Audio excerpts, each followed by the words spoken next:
lagi bersama saya Amalia Ratri, presenter Konseling Perikanan. Seperti biasa, saya akan menginformasikan berita pilihan bulan ini. Tetap stay tune di Highlight News. Kementerian Kelautan dan Perikanan melalui Badan Penyuluhan dan Pengembangan Sumber Daya Manusia Kelautan dan Perikanan melakukan kerjasama dalam rangka peningkatan kompetensi di bidang kepelautan bagi nakhoda kapal perikanan. Pusat Pelatihan Kelautan dan Perikanan melalui Balai Pelatihan dan Penyuluhan Perikanan Tegal sebagai pelaksana teknis melakukan penandatanganan kerjasama dengan Koperasi Mitra Nelayan Samudra Pati dan juga perusahaan yang berada di Tual, Kepulauan Aru, Provinsi Maluku. Penandatanganan tersebut sebagai upaya BPPSDMKP dalam pengembangan kompetensi awak kapal perikanan di bidang kepelautan, terutama untuk kapal berukuran di atas 100 gross ton. Hal ini dikarenakan harus memiliki kompetensi dan kualifikasi sesuai dengan Peraturan Menteri Kelautan dan Perikanan Nomor 33 Tahun 2021. Dalam hal ini untuk bagian dek kapal harus memiliki kualifikasi sertifikat ANKAPIN 2 dan untuk mesin yakni ATKAPIN 2. Selain itu juga berlaku untuk beberapa kru kapal dari beberapa perusahaan di Tual yang akan memenuhi kualifikasi tersebut. Sebagai tindak lanjut kerjasama tersebut, BPPP Tegal melakukan survei training needs analysis atau TNA, analisis TNA, usulan peraturan kepala badan untuk standar mutu pelatihan dan sertifikasi dengan skema portofolio, pengakuan dan penghargaan, pelatihan BSTF 2, ANKAPIN dan ATKAPIN 2 serta menargetkan 300 orang menjadi nakhoda kapal. Kementerian Kelautan dan Perikanan gerakan seluruh unit kerja secara serentak lakukan peringatan World Ocean Day yang jatuh pada tanggal 8 Juni setiap tahunnya dengan beragam aksi nyata untuk menjaga keberlanjutan ekosistem laut. Hal ini sejalan dengan arahan Menteri Kelautan dan Perikanan Sakti Wahyu Trenggono yang menyuarakan akan pentingnya menjaga kesehatan dan kebersihan laut. BPPSDMKP melalui unit pelaksana teknis di bawah Puslat KP yang tersebar di seluruh Indonesia turut menggelar beragam kegiatan aksi nyata dalam rangka memperingati World Ocean Day. Beberapa kegiatan yang dilaksanakan Balai Pelatihan dan Penyuluhan Perikanan atau BPPP Tegal, yakni seluruh pegawai beserta SUPM dan Politeknik AUP Kampus Tegal, turut membersihkan sampah plastik di Pantai Batam Sari. BPPP Bitung turut laksanakan edukasi sampah plastik di laut pada 20 anak usia dini hingga sekolah dasar di lokasi Eduwisata Bahari BPPP Bitung.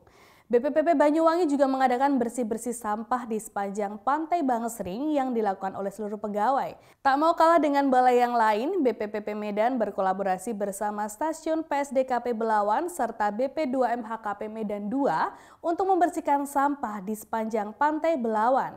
BPPP Ambon juga bekerja sama dengan TNI Angkatan Darat, Angkatan Laut, warga binaan penyuluh perikanan, dan masyarakat lainnya turut membersihkan Pantai Tanjung Marta Alphonse di Teluk Ambon. Melalui gerakan bersih pantai yang dilaksanakan secara serentak ini, total sampah yang terkumpul mencapai 1,4 ton. Hal ini sekaligus langkah BPPSDMKP dalam mendukung program prioritas KKP, yakni pembersihan sampah plastik di laut melalui gerakan partisipasi nelayan atau Bulan Cinta Laut. KKP terus lakukan peningkatan kompetensi dan keterampilan bagi SDMKP melalui kegiatan pelatihan. BPPSDMKP melalui Pusat Pelatihan KP menggelar beragam kegiatan pelatihan sepanjang bulan Juni 2024. Pelatihan tersebut difasilitasi oleh BPPP Tegal sebagai unit pelaksana teknis di bawah Pusat Pelatihan Kelautan dan Perikanan.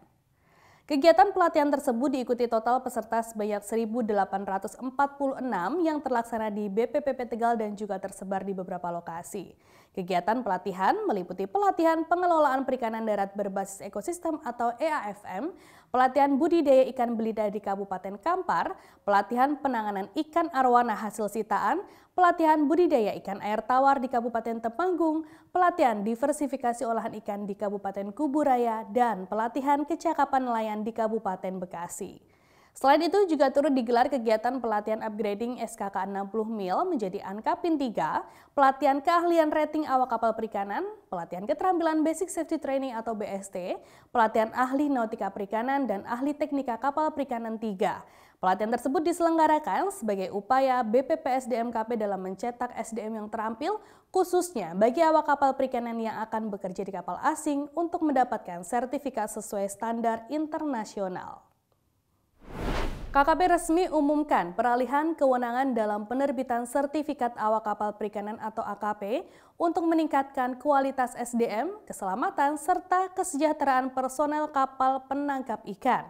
Surat edaran terbaru nomor B933-Menkp-5-2024 yang dikeluarkan oleh KKP menandai langkah revolusioner ini dengan memindahkan tanggung jawab penerbitan sertifikat kompetensi bagi AKP dari Direktorat Jenderal Perikanan Tangkap atau DJPT kepada BPPSDM-KP. Kepala BPPSDM-KP Inyoman Radiarta menjelaskan bahwa surat edaran ini bukan hanya sekedar perubahan administratif, tetapi juga menjanjikan kejelasan dan konsistensi dalam proses penerbitan sertifikat AKP. Nyoman menambahkan hal tersebut sebagai langkah penting dalam meningkatkan kualitas dan keamanan perkapalan guna memastikan bahwa proses penerbitan sertifikat dilakukan dengan standar yang ketat.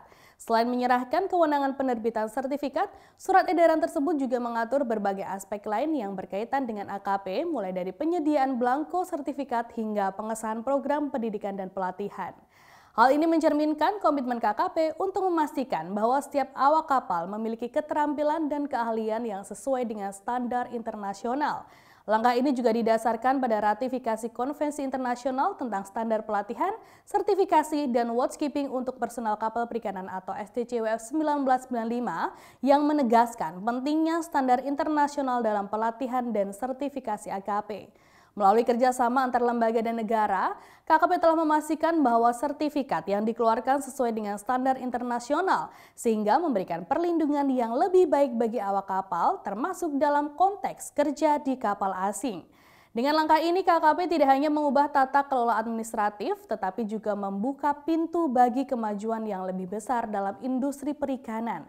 Masyarakat dapat yakin bahwa setiap awak kapal yang bersertifikat memiliki keterampilan dan keahlian yang teruji secara ketat sehingga membawa manfaat yang nyata bagi keberlanjutan sektor perikanan nasional dan internasional. KKP terus mengembangkan kompetensi SDM yang handal melalui kegiatan pelatihan. KKP melalui BPPSDM-KP menggelar kegiatan pelatihan kepada kelompok masyarakat pengawas atau Pokmaswas level pemula pada 27 hingga 29 Juni 2024 di Pontianak, Provinsi Kalimantan Barat.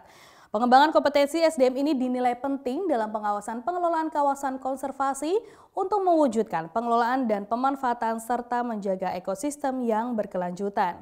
Dalam hal ini, Pusat Pelatihan Kelautan dan Perikanan bekerjasama dengan USAID Kolektif dalam penguatan SDM dan penguatan kelembagaan pengelolaan kawasan konservasi akan terciptanya SDM Pokmaswas yang berkontribusi dalam menjaga kelangsungan sumber daya kelautan dan perikanan menjadi sumber penghidupan masyarakat.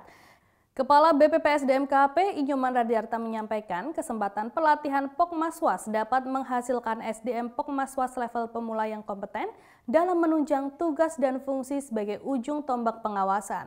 Hal ini juga sejalan dengan dukungan BPPSDM-KP dalam mewujudkan program prioritas KKP yakni pengawasan dan pengendalian kawasan pesisir dan pulau-pulau kecil. PLT Pusat Pelatihan KP, Lili Aprilia Pregiwati turut menyampaikan Puslat KP berperan dalam kegiatan penyiapan perangkat yang dapat mendorong terciptanya SDM yang handal melalui penyiapan perangkat pelatihan guna peningkatan mutu, efisiensi, dan efektivitas penyelenggaraan pelatihan. Ia juga menambahkan dalam hal ini Puslat KP sebagai fasilitator penyusunan perangkat pelatihan berupa GBPP, kurikulum dan modul, serta mendesain penyelenggaraan pelatihan Pokmaswas level pemula. Sebagai informasi, pelatihan Pokmaswas diikuti sebanyak 30 peserta yang terdiri dari HNSI Kabupaten Bengkayang, Kabupaten Kuburaya, dan Provinsi Kalimantan Barat, Pokmaswas Cinta Alam Hijau Dabong, Pokmaswas Fajar Bahari Kuala Karang, Pokmaswas Jaya Maju Tanjung Harapan, Pokmaswas Bina Lestari, Kelompok Taman Kima, Praja Bahari, Penyu Baro, Mutiara Pesisir, Penyuluh Perikanan Kabupaten Bengkayang, Dinas Perikanan Kabupaten Bengkayang, dan SUPM Negeri Pontianak.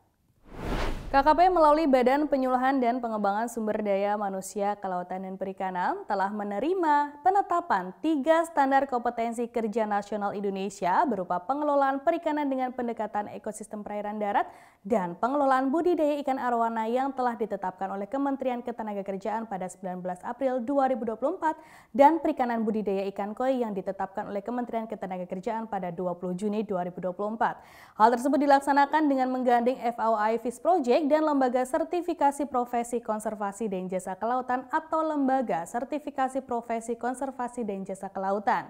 Kepala BPPSDM-KP Inyo Maradiarta nyatakan hasil Standar Kompetensi Kerja Nasional Indonesia atau SKKNI berisi rumusan kemampuan kerja yang dapat diterapkan kepada SDM-KP melalui pendidikan, pelatihan, dan sertifikasi. Salah satu outputnya yakni tersertifikasinya tenaga kerja di bidang perikanan. Kedudukan SKKNI sangat strategis untuk menjamin kualitas tenaga kerja Indonesia. Pada sistem standarisasi dan sertifikasi nasional berperan mengakomodasi kebutuhan sekaligus meningkatkan kualitas tenaga kerja. Penetapan SKKNI ini merupakan upaya pemerintah dalam meningkatkan kualitas tenaga kerja bertumpu pada 3 pilar utama, yakni standar kompetensi kerja, pelatihan berbasis kompetensi, dan sertifikasi kompetensi oleh lembaga independen.